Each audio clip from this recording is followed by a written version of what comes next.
जन उत्तराखंड में आप सभी का स्वागत है। मैं हूं प्रभात। सबसे पहले नजर डालेंगे इस वक्त की हेडलाइंस पर। सीएम धामी ने उड़ान योजना का किया शुभारंभ। बीसी के जरिए पिथौरागढ़, मुनस्यारी और हल्द्वानी अल्मोड़ा हेली सेवाओं का किया शुभारंभ। दूरस्थ क्षेत्रों के लिए आवागमन होगा सुगम।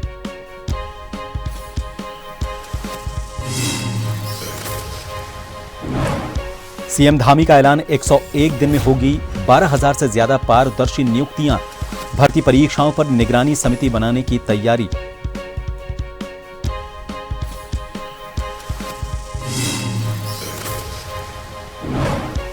स्मार्ट मीटर छेड़छाड़ मामला, ऊर्जा निगम में 3 अफसरों पर गिरी गाज।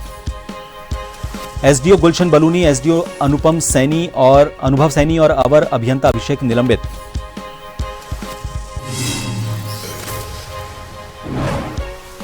राहुल गांधी को गोली मारने की धमकी पर कांग्रेस का आक्रोश। गांधी पार्क में धसमाना ने दिया धरना। कार्रवाई नहीं होने पर की निंदा।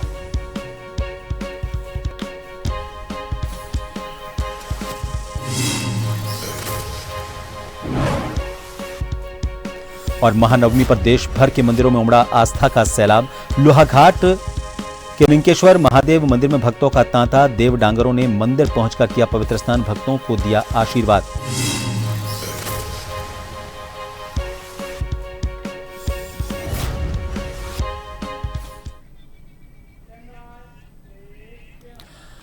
मुख्यमंत्री पुष्कर सिंह धामी ने क्षेत्रीय संपर्क योजना उड़ान योजना के अंतर्गत पिथौरागढ़, मुनस्यारी, पिथौरागढ़ और हल्द्वानी अल्मोड़ा हल्द्वानी हवाई सेवाओं का मुख्यमंत्री आवास से वर्चुअल माध्यम से शुभारंभ किया। मुख्यमंत्री ने कहा कि इन हवाई सेवाओं के शुरू होने से राज्य के दूरस्थ क्षेत्रों में आम नागरिकों का आवागमन सुगम होगा। मुख्यमंत्री ने कहा कि अल्मोड़ा और मुनस्यारी उत्तराखंड के प्राचीन नगर होने के साथ ही ऐतिहासिक और सांस्कृतिक रूप से महत्वपूर्ण शहर हैं। ये शहर प्राकृतिक सुंदरता, ऐतिहासिक मंदिरों और समृद्ध संस्कृति के लिए देश और दुनिया भर के पर्यटकों को आकर्षित करते हैं। हेली सेवा शुरू होने से अब पर्यटक अल्मोड़ा और मुनस्यारी तक और भी आसानी से पहुंच सकेंगे। इन सेवाओं से हल्द्वानी से अल्मोड़ा पहुंचने का समय 3 से 4 घंटे से घटकर महज कुछ मिनटों का रह जाएगा।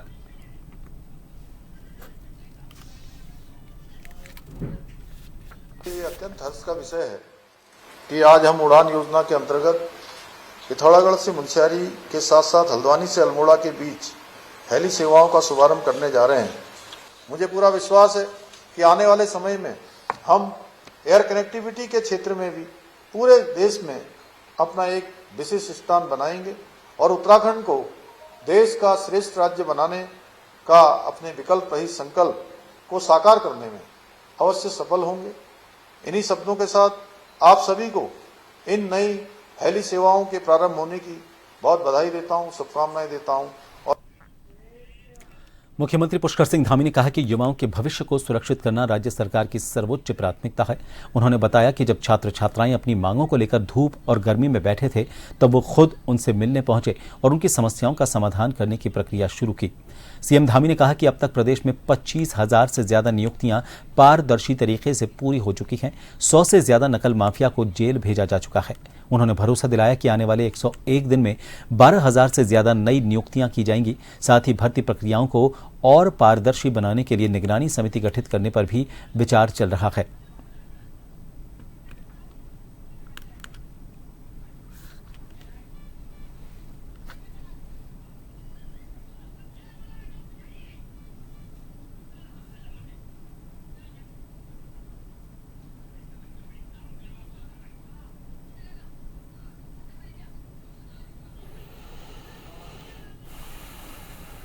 कुछ लोगों को जरूर लगता होगा कि मैं वहाँ क्यों चला गया, मैं झुक गया। मैंने कहा कि उनके लिए झुकना क्या, अगर सर कटाना पड़े तो सर भी कटा सकते हैं, क्योंकि वो हमारे भविष्य हैं। उनको किसी प्रकार की भी परेशानी नहीं होनी चाहिए। जो बीच में एक संवाद ठीक प्रकार से जो नहीं हो पा रहा था, उसमें गैप आ रहा था, तो मैंने स्वयं जाकर वहाँ पर संवाद स्थापित किया है और जो उनकी मांग थी, उनकी मांग के अनुरूप हमने उसको अग्रसारित कर दिया है, अग्रसारित कर रहे हैं। उसकी कार्रवाई हमने प्रारंभ कर दी है। आगे भी हम मिलकर, क्योंकि 25,000 नियुक्तियां अभी तक संपन्न हुई हैं और बिना किसी नकल के संपन्न हुई हैं। उत्तराखंड के मुख्यमंत्री पुष्कर सिंह धामी ने बुधवार को देहरादून में आयोजित राज्य स्तरीय अंतर्राष्ट्रीय वृद्धजन दिवस कार्यक्रम में हिस्सा लिया। इस अवसर पर उन्होंने वरिष्ठ नागरिकों को सम्मानित किया और एक पेड़ मां के नाम अभियान के अंतर्गत पौधारोपण कर पर्यावरण संरक्षण का संदेश दिया। मुख्यमंत्री धामी ने कार्यक्रम को संबोधित करते हुए कहा कि बुजुर्ग हमारे समाज की धरोहर हैं। उनका अनुभव युवा पीढ़ी के लिए मार्गदर्शक है। उन्होंने कहा कि वरिष्ठ नागरिकों के अनुभव और त्याग से ही हमारा समाज आगे बढ़ता है। सरकार उनके कल्याण के लिए प्रतिबद्ध है और आने वाले समय में उनके लिए और भी योजनाएं लाई जाएंगी। इस अवसर पर आयोजित सम्मान समारोह में राज्य भर से आए वरिष्ठ नागरिकों को सम्मानित किया गया। मुख्यमंत्री ने खुद मंच पर बुजुर्गों का अभिवादन किया और उनके स्वास्थ्य, सुरक्षा और कल्याण के लिए चल रही योजनाओं की जानकारी दी।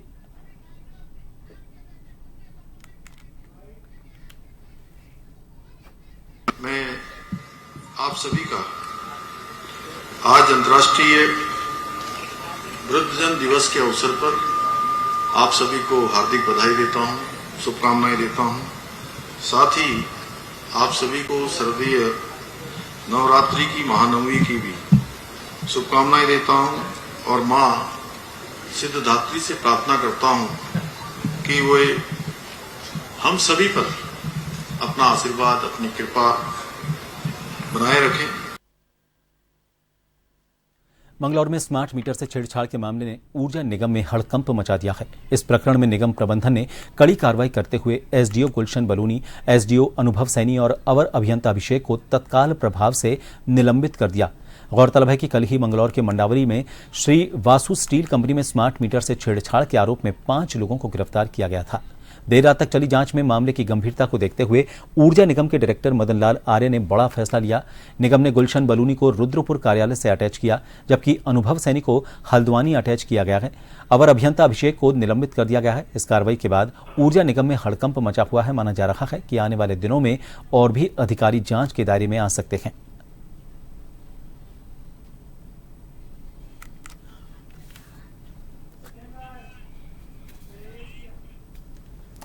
लोकसभा में विपक्ष के नेता और कांग्रेस के पूर्व राष्ट्रीय अध्यक्ष राहुल गांधी को सीने पर गोली मारकर हत्या की धमकी देने वाले भारतीय जनता पार्टी केरल के नेता पिंटू के हिंसक बयान पर भाजपा के राष्ट्रीय नेतृत्व की चुप्पी के खिलाफ आज उत्तराखंड प्रदेश कांग्रेस के उपाध्यक्ष सूर्यकांत धस्माना ने गांधी पार्क में महात्मा गांधी की प्रतिमा के समक्ष कांग्रेसियों के साथ 1 दिवसीय धरना दिया। इस दौरान सूर्यकांत ने कहा कि पूरे देश में भारतीय जनता पार्टी की सरकार, भारतीय जनता पार्टी के लोग और आरएसएस के लोग इस देश में लगातार हिंसक वारदात कर रहे हैं, लगातार हिंसा को प्रोत्साहित कर रहे हैं, लोगों को आपस में धर्म के आधार पर और जात के आधार पर, भाषा के आधार पर, क्षेत्र के आधार पर विभाजित कर रहे हैं। जिस तरह से बीजेपी के प्रवक्ता लाइव टीवी डिबेट में राष्ट्रीय नेता की सीने में गोली मारने की घोषणा करता है और इतना समय बीत जाने के बाद भी भारतीय जनता पार्टी ने उसके खिलाफ कोई कार्रवाई नहीं की।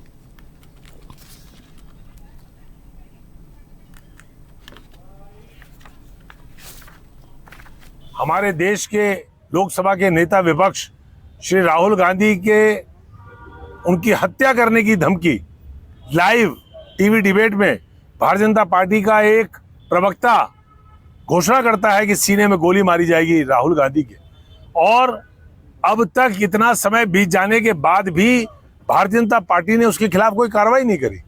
कोई निंदा, कोई किसी प्रकार का खंडन भारतीय जनता पार्टी की तरफ से नहीं आया। एक राहुल गांधी जी की रैली में, राहुल गांधी जी के रैली स्थल छोड़ने के बाद भारतीय जनता पार्टी के ही टूल किट का एक हिस्सा, जिसका कांग्रेस से कोई लेना देना नहीं, वो मंच पे चढ़ करके गाली दे देता है मोदी जी को, तो पूरे देश के अंदर भारतीय जनता पार्टी के लोग कांग्रेस के दफ्तरों पे हमला करते हैं। लेकिन उनका एक प्रवक्ता बाकायदा राहुल गांधी जी को गोली मारने की बात करता है, उनके सीने पर गोली मारने की बात करता है, लेकिन भारतीय जनता पार्टी का कोई नेता ऊपर से लेकर के नीचे तक न तो उसकी निंदा करता है, न उसके खिलाफ कोई कार्रवाई करता है। वन्य प्राणियों और वनों की सुरक्षा और संरक्षण को लेकर बुधवार से कॉर्बेट टाइगर रिजर्व में वन्य प्राणी सप्ताह की शुरुआत हो गई है। इस मौके पर आयोजित विशेष कार्यक्रम में जागरूकता और जन सहभागिता को बढ़ावा देने के लिए साइकिल रैली और हस्ताक्षर अभियान का आयोजन किया गया। कार्यक्रम की शुरुआत सीटीआर परिसर में हुई, जहां पर निदेशक डॉक्टर साकेत बड़ोला ने वन्य प्राणी सप्ताह के महत्व और इसकी ऐतिहासिक पृष्ठभूमि की जानकारी दी। इसके बाद विधायक दीवान सिंह बिष्ट और कॉर्बेट पार्क के निदेशक डॉक्टर साकेत बड़ोला ने हरी झंडी दिखाकर साइकिल रैली को रवाना किया। इस अवसर पर स्कूली बच्चों ने प्रभात फेरी निकालकर वन्य जीव बचाओ, पर्यावरण बचाओ का संदेश दिया।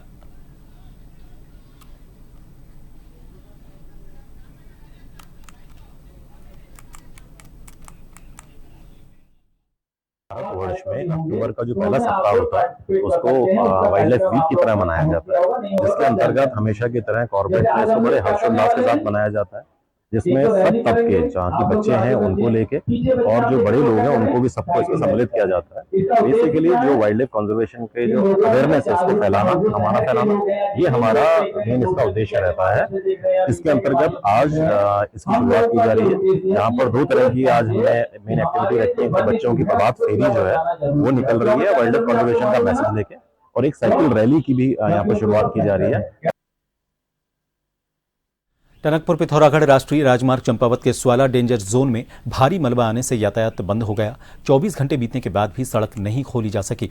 फंसे यात्रियों को स्वाला डेंजर जोन पैदल पार कराकर ट्रांसफर किया गया। प्रशासन ने छोटे वाहनों के लिए वैकल्पिक मार्ग की व्यवस्था की। स्वाला डेंजर जोन में लगातार पानी रिसने से सड़क धंस रही है और इससे वाहनों का संचालन जोखिम भरा हो गया है। एनएच की मशीनें सड़क सुचारू करने में जुटी हुई हैं। जिलाधिकारी मनीष कुमार ने निरीक्षण कर जल्द सड़क खोलने के निर्देश दिए।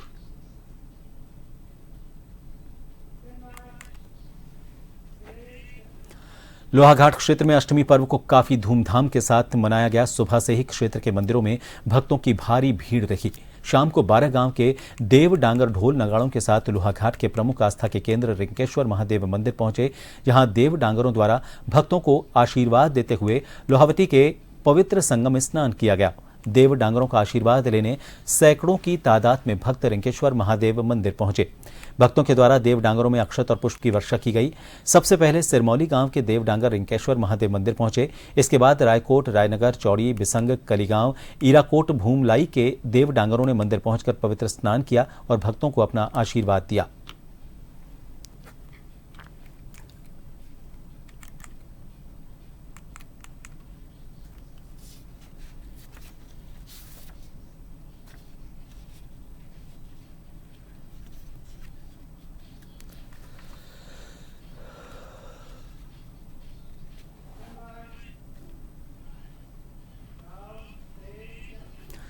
देहरादून में हर वर्ष की भांति इस वर्ष भी दशहरे का पर्व धूमधाम से मनाया जाएगा। देहरादून में बन्नू बिरादरी द्वारा दशहरे का पर्व 77 साल से लगातार मनाया जा रहा है। इस वर्ष रावण के पुतले की लंबाई 121 फीट है और मेघनाथ कुंभकर्ण 70 और 75 फीट के हैं।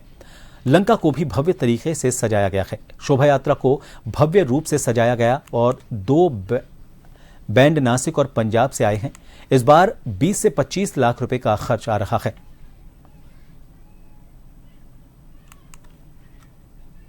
बुराई पर अच्छाई का प्रतीक ये दशहरा महोत्सव बड़ी धूमधाम से पिछले 77 ईयर से हमारी बन्नू बिरादरी दशहरा कमेटी जो है दशहरा महोत्सव मनाती आ रही है, जिनके संस्थापक अध्यक्ष हमारे सेठ लक्ष्मण दास विरमानी जी रहे और उन्हीं की बदौलत आज मैं पिछले 15 साल से यहाँ पे प्रधान हूँ। 2 अक्टूबर की यात्रा मच्छी बाजार कालिका मार्ग से शुरू होकर यहाँ पर संपन्न होती है।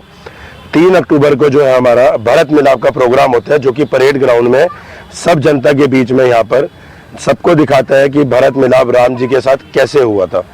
1 महीने समय लगा भैया इसके अंदर और 8 कुंडल लोया है और इसमें कोई दिक्कत वाली बात नहीं है, क्योंकि रवन कंट्रोल सिस्टम है इसके अंदर। जो स्टेट पे बटन दबाएंगे इसमें ब्लास्ट होंगे, आग लग जाएगी। हाइट कितनी है इसकी? हाइट है इसकी 121 फुट। और लोहा कितना लगा इसमें? लोहा लगा 8 कुंटल।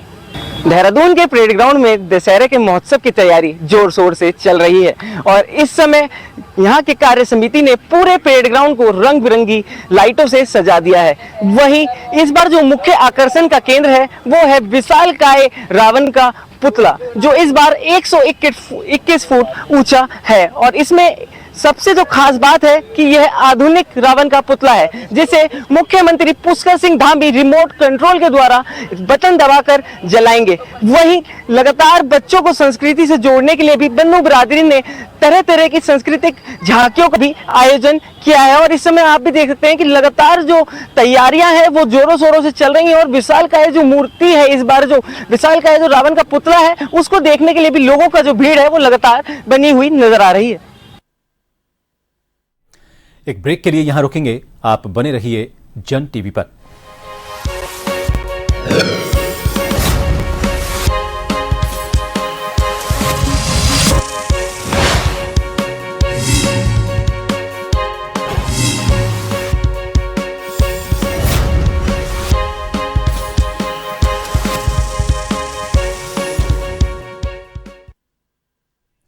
ब्रेक के बाद एक बार फिर आप सभी का स्वागत है।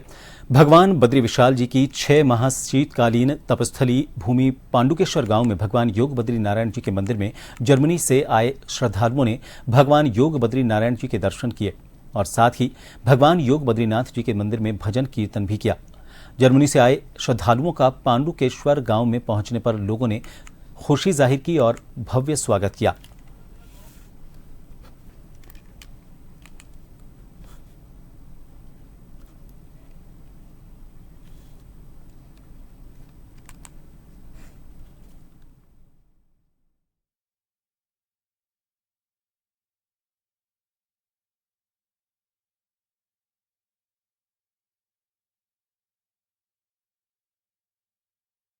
ऊंचा पुल स्थित रामलीला में बीती रात शूर्पणखा का मंचन किया गया। रामलीला मैदान में जब शूर्पणखा का प्रवेश हुआ तो दर्शकों ने तालियों की गड़गड़ाहट से कलाकारों का स्वागत किया। मंच पर शूर्पणखा का पात्र निभाने वाले कलाकार ने अपने दमदार संवादों और हाव भाव से उपस्थित लोगों को मंत्रमुग्ध कर दिया। कथानक में दिखाया गया कि कैसे शूर्पणखा श्री राम से विवाह का प्रस्ताव रखती है और अस्वीकार होने पर लक्ष्मण द्वारा उसकी नाक काट दी जाती है। इस दृश्य के मंचन पर दर्शकों ने खूब सराहना की।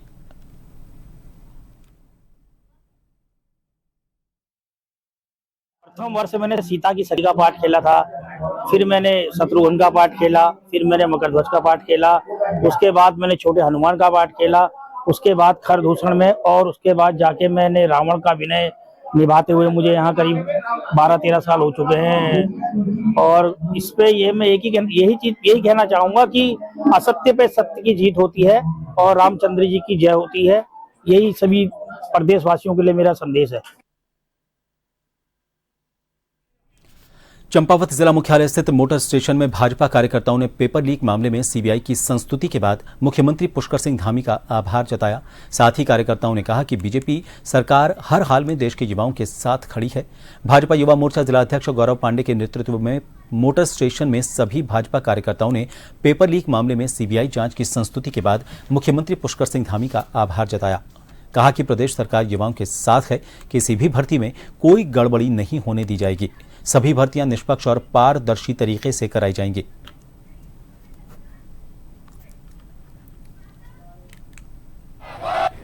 पहले तो एसआईटी जांच बैठाई इस नकल प्रकरण में, और जब छात्रों की यह मांग थी कि इसकी सीबीआई जांच की जाए, जब उत्तराखंड सरकार निष्पक्ष रूप से परीक्षाओं को करा रही है, तो माननीय मुख्यमंत्री जी ने इस परीक्षा जो नकल प्रकरण आया, इसकी सीबीआई जांच करने से भी गुरेज नहीं की, क्योंकि उनका मंतव्य साफ है, उनकी इच्छा साफ है, उनकी रीति और नीति साफ है। माननीय मुख्यमंत्री जी ने युवाओं को बरगलाने वाले तत्वों को रोकने के लिए और इस प्रदेश में नकल विरोधी माहौल को यथावत बनाए रखने के लिए यह सीबीआई की जांच की है। माननीय मुख्यमंत्री जी ने कहा कि हम छात्रों के साथ हैं। कल जब वह धरना स्थल पर पहुंचे, उन्होंने कहा कि मैं आपके दर्द को समझ रहा हूं, आपकी पीड़ा को समझ रहा हूं, और उन्होंने छात्रों की मांग को मानते हुए, जैसे कि वो चाह रहे थे कि सीबीआई जांच कराई जाए, माननीय मुख्यमंत्री जी ने पहले एसआईटी जांच के लिए उसका गठन का आदेश दिया था, और छात्रों की मांग पर सीबीआई जांच को भी मुख्यमंत्री जी ने कहा कि छात्रों की जो मांग होगी हम उसको पूरा करेंगे। उन्होंने सीबीआई जांच की जो मांग थी छात्रों की, उसको पूरा किया। पेपर लीक मामले में मुख्यमंत्री के सीबीआई जांच के फैसले पर अनिल कपूर डब्बू ने कहा कि मुख्यमंत्री युवाओं के साथ हैं, मुख्यमंत्री जनता के साथ हैं। उनके द्वारा ही नकल विरोधी कानून बनाया गया। सीबीआई जांच से दूध का दूध पानी का पानी हो जाएगा, निष्पक्ष रूप से जांच होगी। मुख्यमंत्री को बधाई देते हुए कहा कि जिस तरीके से जनता के बीच जाकर बात करेंगे, उनकी साफ नियत है। मुख्यमंत्री ने सीबीआई जांच मुख्यमंत्री का बहुत अच्छा फैसला है। प्रदेश की व्यवस्थाएं अच्छी होनी चाहिए, इसके लिए मुख्यमंत्री हमेशा काम करते हैं।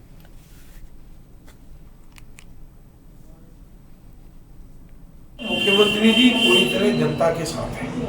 हर चीज में कहीं कोई स्थिति होती है, इतना जबरदस्त नकल कानून लगाया उन्होंने, और उन्होंने कहा कि आप जिस प्रकार की भी जांच चाहते हैं, तो इसमें उस जांच के आधार पर काम हो जाएगा।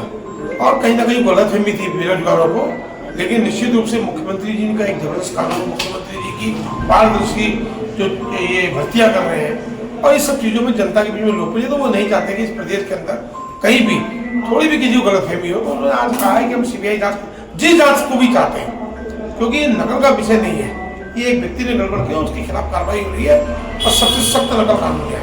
मैं मुख्यमंत्री जी को धन्यवाद दूंगा, लोगों ने इसको स्वीकारा भी है। आज जनता के बीच में जिस तरह जाकर मुख्यमंत्री जी बात करते हैं, उनकी साफ नीयत है। ये प्रदेश हर क्षेत्र में, चाहे वो रोजगार के मामले में हो, विकास के मामले में हो, मुख्यमंत्री दुर्गम प्रथम के संकल्प को आगे बढ़ाते हुए जिलाधिकारी सविन बंसल दूरस्थ क्षेत्रों तक पहुंच रहे हैं। इसी क्रम में उन्होंने कालसी ब्लॉक के सुदूरवर्ती ग्राम ओटैल बैसो गेलानी में बहुउद्देशीय शिविर लगाकर ग्रामीणों की समस्याएं सुनी। उबड़ खाबड़ पहाड़ी रास्तों और धुंध भरे मौसम के बीच डीएम का कारवां जब ओटैल बैसो गेलानी पहुंचा तो ग्रामीण बड़ी संख्या में शिविर में मौजूद थे। डीएम ने जनता दरबार लगाकर ग्रामीणों की शिकायतें सुनी। शिविर में 166 शिकायतें दर्ज हुई, जिनमें से 56 का निस्तारण मौके पर ही किया गया।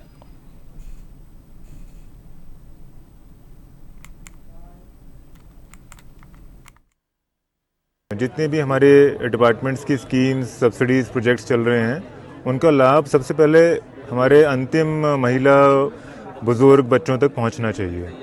तो इसी क्रम में आज ही हमारा अराउंड 15 ऐसा मल्टीपर्पज़ कैंप है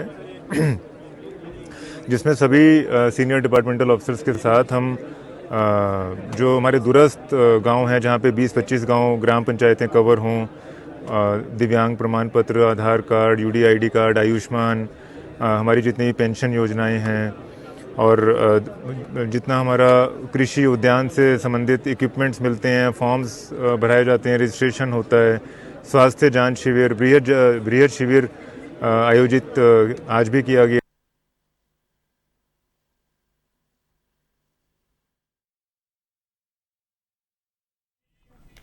और इन सभी खबरों के साथ फिलहाल के लिए इस बुलेटिन में इतना ही।